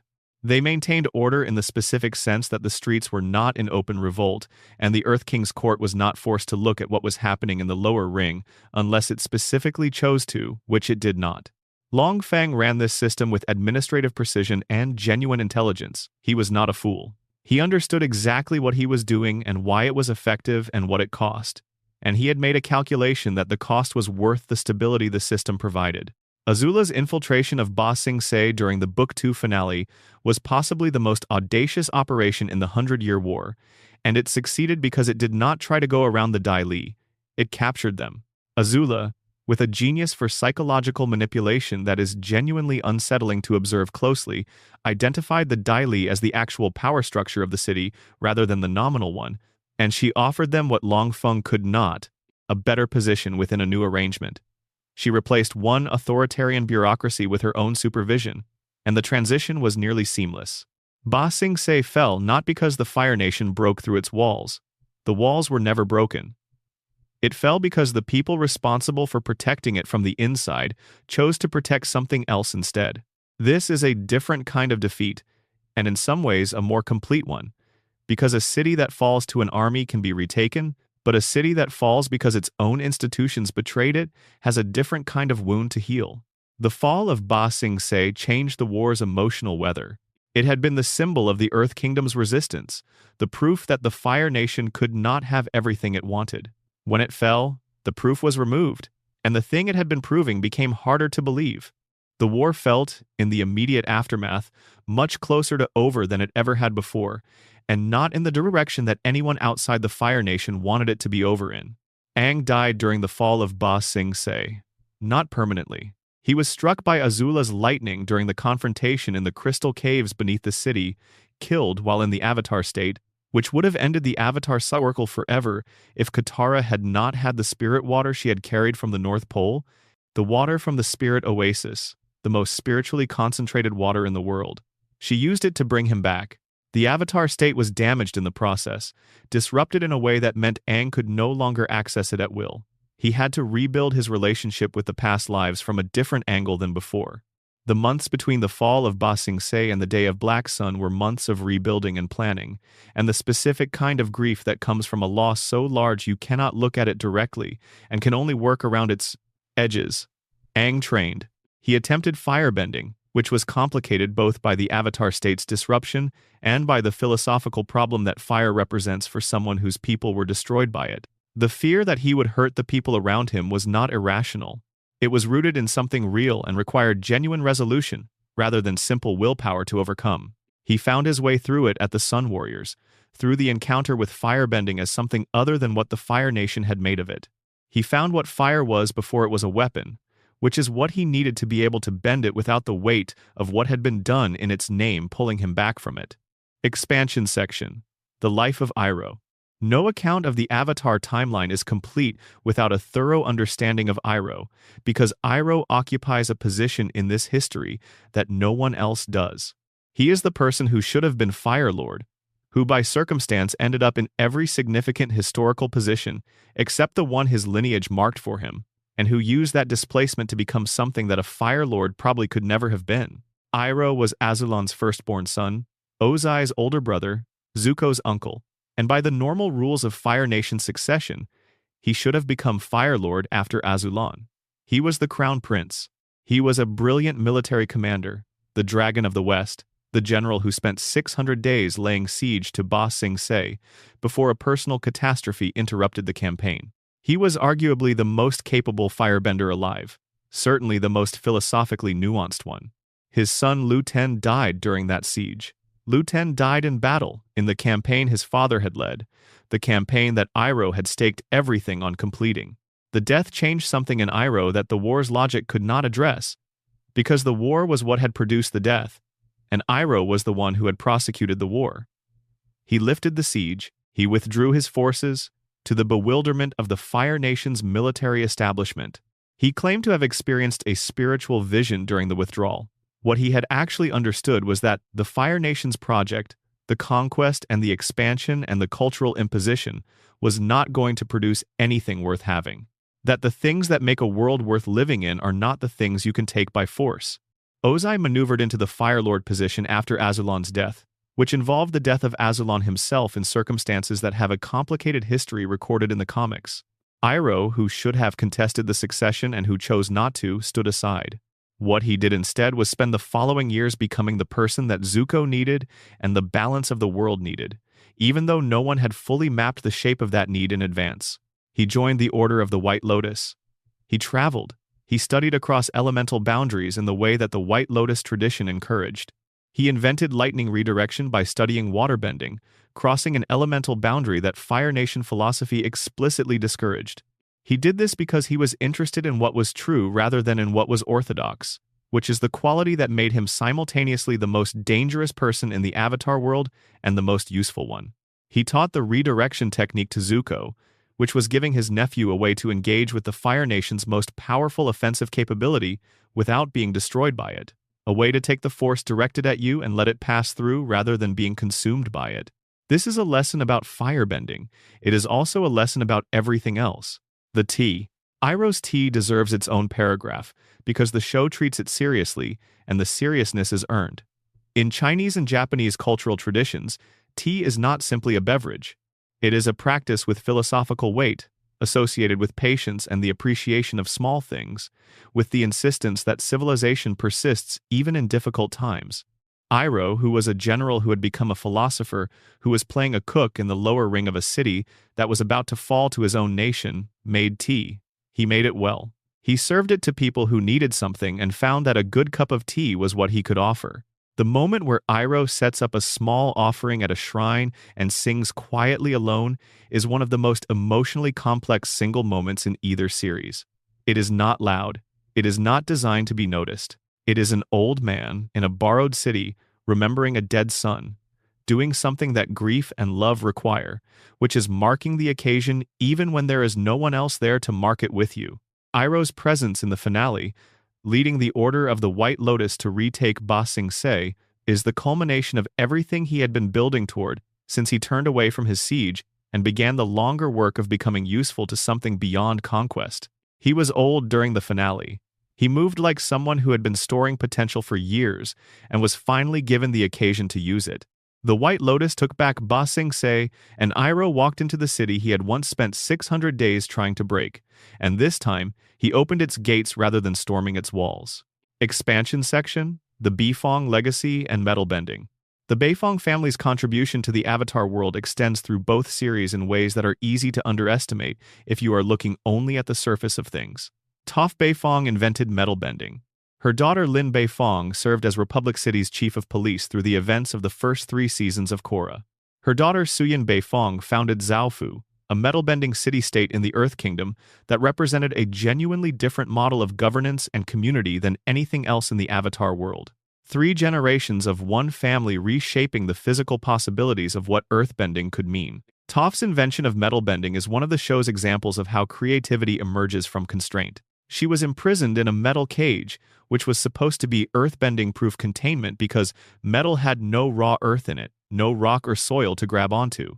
Toph, with nothing to do but feel and think, extended her seismic sense into the cage and found that metal is not actually pure. Metal, refined from ore, still contains trace impurities from the rock it came from.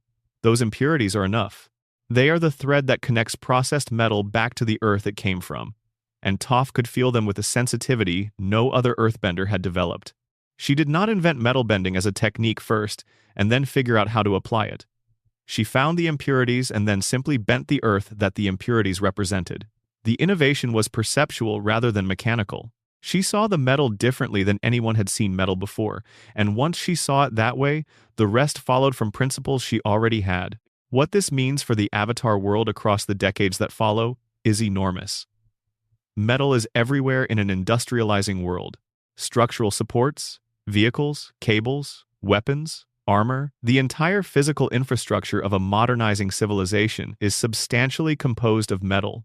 An earthbender who can bend metal is not just a stronger version of what earthbenders already were. They are a fundamentally different kind of presence in a world where refined metal is as common as unrefined stone. Suyin built Zaofu as a physical expression of what metal bending mastery looks like when applied to architecture and urban planning rather than combat. The city's domes were constructed from metal and opened and closed in response to the benders who lived within them. The infrastructure was responsive in a way that made the city feel almost alive.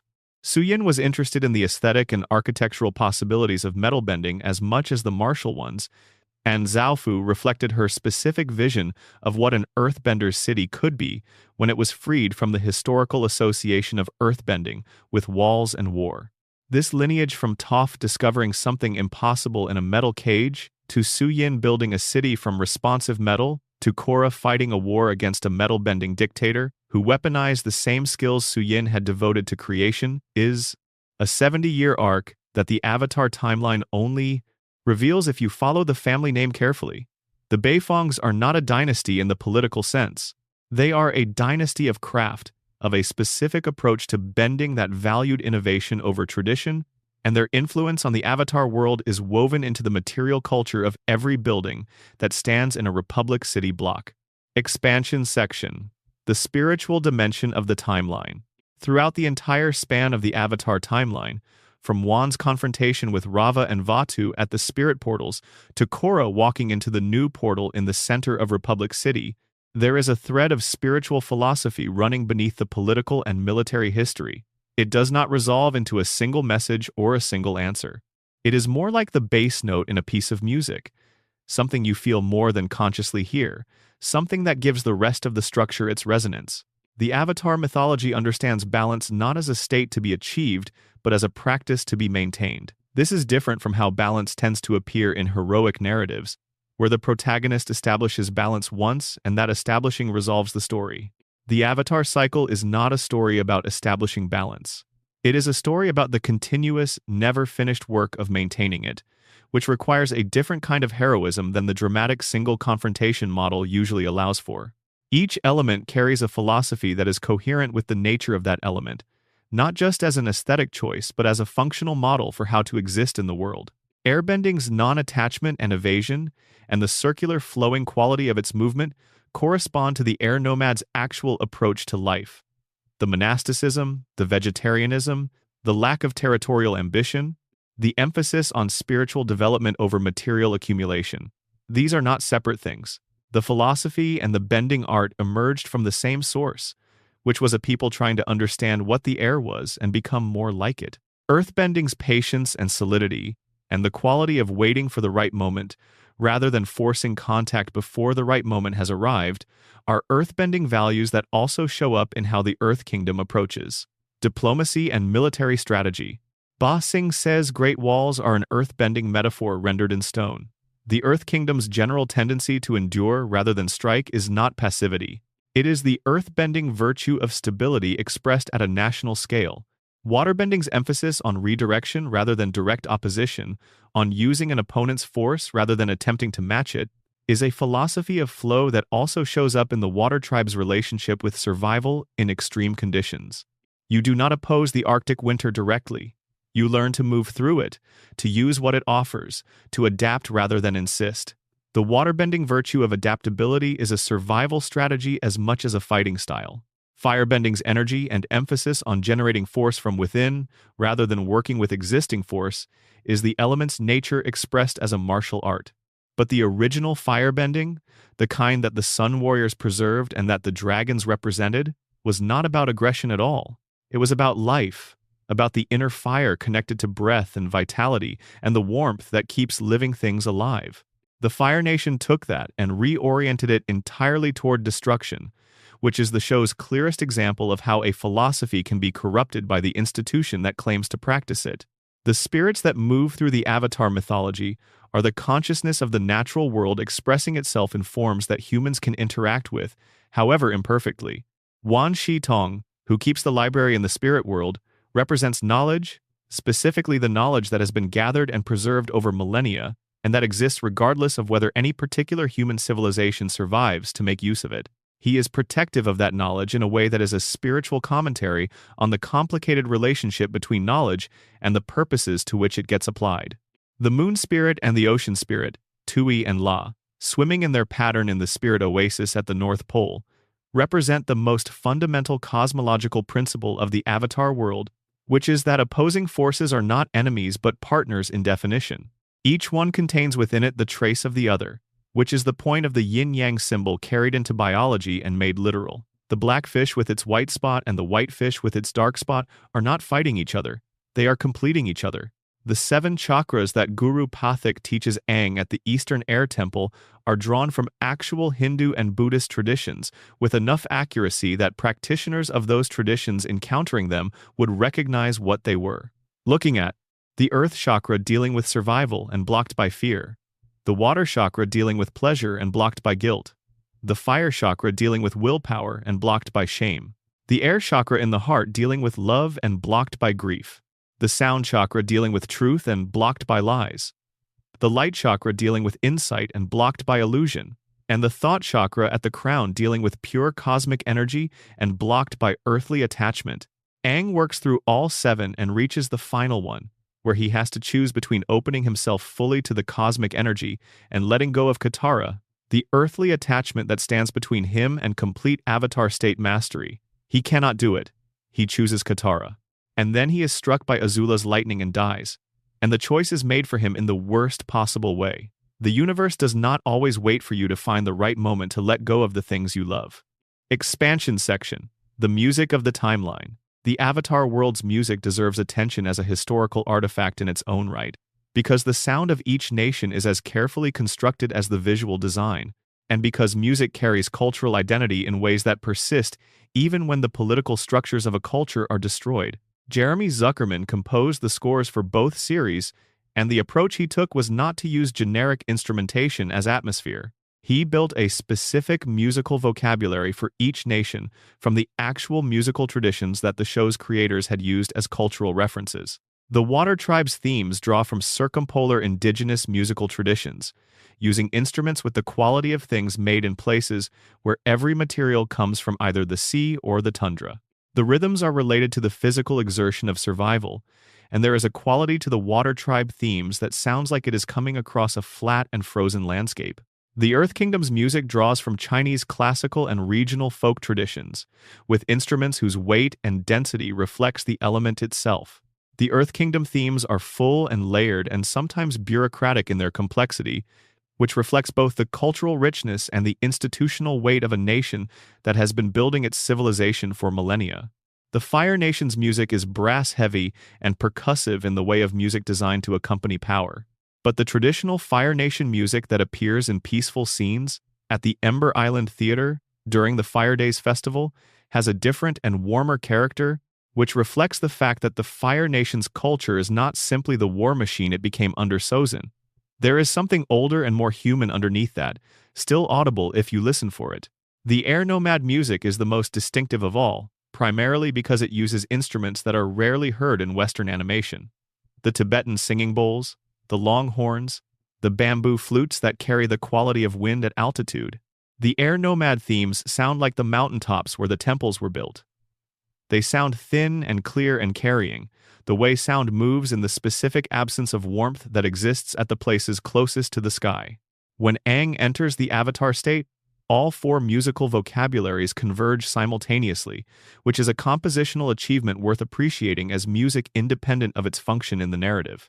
The tension of 4 distinct musical traditions overlapping without completely resolving is the sound of 4 nations existing simultaneously in one body, all of them present, none of them entirely comfortable with the company, the whole thing held together by something that is older than all of them.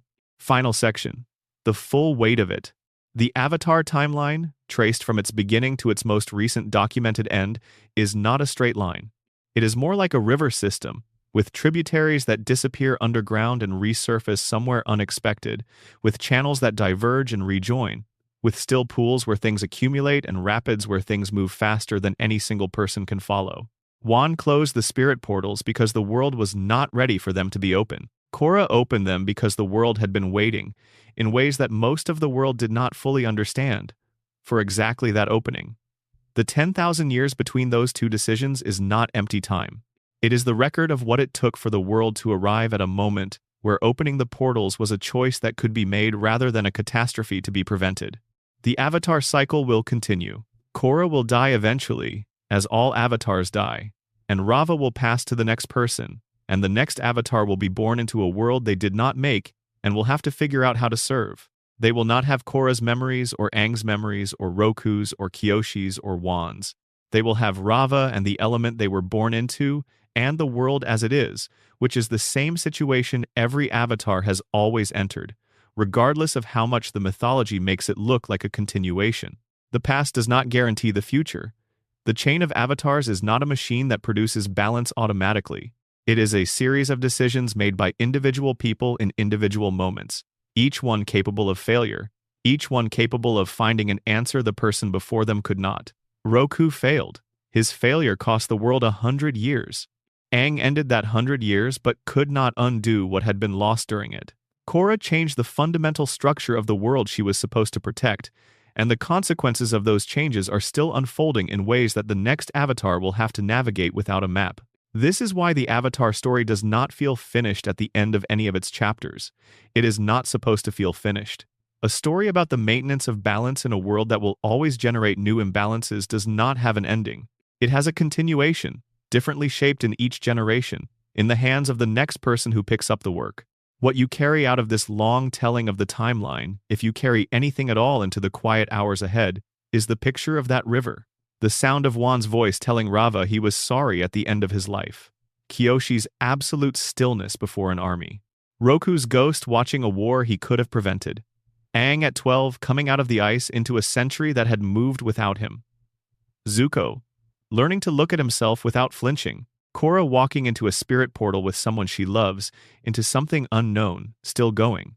10,000 years. One cycle, broken once and restarted, carrying on. The balance is still being maintained in the way it has always been maintained, which is imperfectly and continuously by people who did not ask for the job and said yes to it anyway. That is worth knowing tonight, wherever you are, whenever this finds you. Someone has always been tending the balance. The work has never stopped. And somehow, through everything, the river keeps moving. Sleep well. And if this found you at the right moment, leave a like, drop a comment with where you are in the world, and subscribe if you have not yet. It costs you nothing and it means everything for this work to continue. The story is never over. There is always more to tell. Expansion section. The nations as living systems. There is a temptation, when you are telling a story about 4 nations, to treat them as fixed things, as categories, as the labels on a map that has already been drawn and will not change. But the 4 nations in the Avatar world are not fixed categories. They are living systems that grew and changed and sometimes collapsed and were rebuilt in different configurations, and understanding them as processes rather than states is what makes the Avatar mythology feel like it is describing something real rather than something invented. The water tribes are the most geographically separated of the 4 nations, with the northern and southern tribes divided by the entire span of the planet. The north developed differently from the south over the 1,000 years before Aang's time, primarily because the north's geography provided better natural defenses and better resources for building a large, complex, hierarchically organized civilization. The northern water tribe that Aang reaches at the end of Book 1 is a city of ice architecture, with canals and bridges, and a population dense enough to support specialized trades and a formal military structure. The Southern Water Tribe, by contrast, had been systematically raided by the Fire Nation for decades, specifically targeting its waterbenders, until Katara was the last one remaining. A civilization reduced to a cluster of tents and a handful of people, its architecture simple because its population was too small to sustain complexity. These 2 versions of the same tribe, sharing ancestry and language and spiritual tradition but inhabiting entirely different material circumstances, are a study in what a century of targeted violence does to a people. The North survived intact because the Fire Nation could not reach it. The South survived barely because the Fire Nation had every incentive to destroy it, and the Avatar's absence meant there was no one positioned to prevent the destruction. The Earth Kingdom is the largest and most internally diverse of the 4 nations, spanning a continental landmass that contains climates from desert to forest to tundra, to the temperate farmland that most of the kingdom's population depends on for food. This diversity means the Earth Kingdom has never been as culturally uniform as the other nations. It is an empire as much as a nation, with regions that have their own distinct characters, their own local traditions, their own relationship to the central government in Ba Sing Se that ranges from loyal to resentful depending on historical circumstance and geographic proximity. The Serpent's Pass, the desert regions around the Wan Shitong Library, the forests where Jet's freedom fighters operated, the fertile lands around Omashu, the coast where Kyoshi Island sits at anchor in the sea. These are all part of the Earth Kingdom, but they are not the same place. They share an element and a nominal political structure and very little else. The Earth Kingdom's size is both its greatest resource and its greatest vulnerability. Too large to be easily conquered, too diverse to be easily unified, it endures through the 100-Year War in a way that the smaller, more unified air nomads could not. But it endures fractured, carrying its contradictions in full view. The Fire Nation is the smallest in territory of the three major nations, occupying a volcanic archipelago with limited agricultural land but rich in the mineral resources that drove its industrialization. This geographic reality is part of the explanation for the expansion. The Fire Nation's population density relative to its arable land had been a pressure on its leadership for generations before Sozin formalized that pressure into ideology, and the ideology, whatever else it was also a response to genuine material conditions. This does not justify what the Fire Nation did. It contextualizes it in the way that all historical violence eventually must be contextualized, not to excuse but to understand, because understanding is the only way to prevent repetition. The Fire Nation's islands are volcanic because they sit on a geologically active part of the world, and the same volcanic activity that makes the land difficult to farm makes it rich in the metals and coal that power the industrial infrastructure the nation built over the centuries before the war. The Fire Nation's technological advantage was not accidental or simply a function of cultural values. It was enabled by geographic circumstance, by the specific materials that were available to a people living on volcanic islands in a warm climate that encouraged the kind of metallurgical experimentation that eventually produced steam power and mechanized weapons. The air temples, at the four cardinal points of the world, were never meant to be the centers of a nation in the conventional sense. The air nomads did not have a nation, not really. They had a culture and a practice and a network of temples that provided structure without requiring territory. The sky bison allowed them to move continuously, to maintain connections between temples that were geographically distant, to exist as a people in the spaces between the other nations' claims rather than in competition with those claims. This was adaptive in the world before the war and catastrophically vulnerable to the war itself, because a people without territory have no defensible position when a military force decides to find and eliminate them. The four nations that Korra inherits, or rather the successor structures to those nations, look different from the original four. The Air Nation was destroyed and then spontaneously rebuilt from new people who had no inherited connection to the original culture. The Water tribes are present, but the Southern tribe is recovering from a century of targeted devastation. The Earth Kingdom is enormous and ungoverned after Kuvira's collapse, and the attempt to build a successor state generates exactly the political vacuum that the Book 4 story fills. The United Republic, the fifth political entity, represents the attempt to create something that the original four nations could not produce, a place where the categories themselves are secondary to the shared project. None of these successor structures is stable at the end of Korra's story. They are all in process, all becoming something that has not yet been fully determined. This is realistic in a way that makes the Avatar mythology feel more honest than a story that ends with everything resolved would allow. Political structures do not resolve. They evolve, under pressure from the people who live within them and the circumstances that surround them, and what they become is never entirely predictable from what they were. The Avatar's role in all of this has never been to determine what the nations become. The Avatar does not govern. The Avatar does not dictate policy or choose leaders or tell people what kind of society they should build. The Avatar's role is to prevent the worst outcomes, to maintain enough stability that the people within each nation have the space to make their own choices, to hold the balance not in the sense of keeping everything static, but in the sense of keeping everything from tipping entirely into catastrophe. This is a more modest role than most mythologies assign to their central figure. The Avatar is not a ruler. The Avatar is more like a circuit breaker in a very complex electrical system, something that activates when the current becomes dangerous and prevents the system from destroying itself, and then deactivates and lets the system run again. Most of the time, the Avatar is not needed for grand gestures.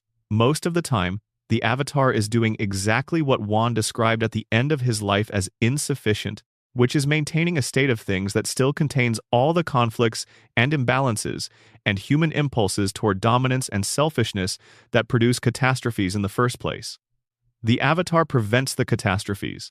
The Avatar does not prevent the human nature that generates them. This is why the avatar cycle has to continue. Not because any single avatar is not powerful enough or wise enough, but because the thing being maintained is not a problem that can be solved. It is a condition that can be managed, indefinitely, by a succession of people who are willing to take on the management even knowing that it is never finished, even knowing that the next generation will inherit a world that still contains everything the current one has been working against. Juan knew this at the end of his life when he apologized to Rava. Kyoshi knew it after 230 years of tending a balance that kept requiring attention. Roku knew it in the eruption, understanding in his final moments that his mercy had been a form of avoidance, that the thing he had refused to do had not been avoided by his refusal, but only deferred to people who had no part in causing it. Aang knew it after the war, understanding that ending the conflict was different from healing the wound the conflict had opened. Korra knows it in a different way than any of her predecessors knew it, because Korra is the first avatar of a new cycle, the first avatar without the past lives to consult, the first avatar who had to build her understanding entirely from her own experience and her own relationships and her own encounters with the spirits and the natural world and the political realities of a modernizing civilization. She is the first avatar of the world that Juan and all the avatars between them built toward, the world where the spirit portals are open, and the boundaries between the physical and spirit worlds are permeable, and the nations are dissolving into something more complex and less clearly defined. She carries that newness forward, into the spirit portal at the end of the story, into whatever comes next. The timeline is not over. It never is. That is the point.